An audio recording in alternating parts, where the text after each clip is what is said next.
সাকিব আল হাসান যেন আর কখনো লাল সবুজ জার্সি গায়ে দিতে না পারে সেজন্য বিসিবিকে আনুষ্ঠানিকভাবে নির্দেশনা দেবে ক্রীড়া মন্ত্রণালয়।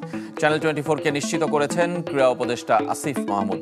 শেখ হাসিনার জন্মদিনে শুভেচ্ছা জানিয়ে পোস্ট দেয়া নিয়ে ভার্চুয়ালি কথার লড়াইয়ে জড়িয়েছেন দুজন। সাকিবও জানিয়েছেন কেন শেখ হাসিনার জন্মদিনের শুভেচ্ছা পোস্ট দিয়েছেন তিনি।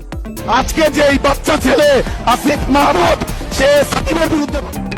আসিফ মাহমুদ সাকিব আল হাসানের ফেসবুক যুদ্ধ, যার শুরুটা রোববার রাতে সাকিবের এক পোস্টকে কেন্দ্র করে। সাবেক প্রধানমন্ত্রী শেখ হাসিনাকে জন্মদিনের শুভেচ্ছা জানান নাম্বার 75। এরপর ক্রীড়া উপদেষ্টা ও সাবেক অধিনায়কের পাল্টাপাল্টি স্ট্যাটাসে উত্তপ্ত হয় সামাজিক যোগাযোগ মাধ্যম। সাকিবের সাথে কথা বললেই বিশেষ কারণ থাকবে কেন? সেখানে সাকিবকে আক্রমণ করেন সার্জিস আলম, হাসনাত আব্দুল্লাহ, সাদিক কায়েমের মতো জুলাই বিপ্লবের অগ্রসেনানীরা। সোমবার আবারও ফেসবুকে পোস্ট দেন আসিফ মাহমুদ, যেখানে উপদেষ্টার সাথে সাকিবের কথোপকথনের অংশ তুলে ধরেন। শুধু ভালো ক্রিকেটার বলেই পুনর্বাসনের সুযোগ নেই স্পষ্ট জানিয়ে দেন। চ্যানেল 24-কে নিজের প্রতিক্রিয়া দিয়েছেন আসিফ মাহমুদ। আওয়ামী লীগকে এখনো ধারণ করে বলেই ফ্যাসিস্ট হাসিনার জন্মদিনে শুভেচ্ছা জানিয়েছেন বিশ্বাস ক্রীড়া উপদেষ্টার।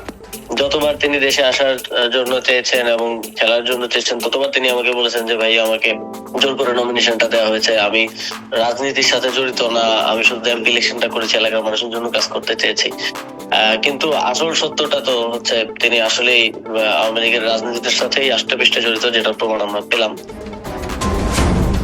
যোগাযোগ করা হয় সাকিবের সাথেও।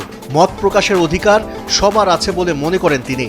সে তো সবসময় সিরিয়াসলি খেলা ফলো করছে, খেলা দেখছে কিংবা খেলা করছে, তাই না? খেলার সাথে যুক্ত ছিল এবং খুব ভাবেই অতপ্রত ভাবেই যুক্ত ছিল। তো সেইখান থেকে একটা সম্পর্ক হয়েছে, তো সেটা সেই সম্পর্ক রাজনীতির আগে থেকে। তো সেই জায়গা থেকে আমি একজনকে উইশ করতেই পারি, ছাড়া অন্য কোনো উদ্দেশ্য, কাউকে কোনো ইঙ্গিত, কোনো কিছু না। ভার্চুয়াল যুদ্ধের মাঝে দুঃসংবাদ শুনতে হয়েছে সাকিব আল হাসানকে। অর্থ পাচার সহ অবৈধ সম্পদ অর্জনের অভিযোগ অনুসন্ধানে নতুন কমিটি গঠন করেছে দুর্নীতি দমন কমিশন। তবে বড় ধাক্কাটা আসতে যাচ্ছে ক্রিকেট বোর্ড থেকে। ক্রীড়া উপদেষ্টা নিশ্চিত করেছেন মন্ত্রণালয় থেকে বিসিবিকে আনুষ্ঠানিকভাবে জানানো হবে সাকিব যেন আর কখনো লাল সবুজ জার্সি গায়ে দিতে না পারে। তাকে বাংলাদেশের পতাকা বহন করতে দেয়া বা বাংলাদেশের জার্সির পরিচয় বহন করতে দেয়া, এটা আমার পক্ষে কোনোভাবেই সুযোগ করে দেওয়া সম্ভব না।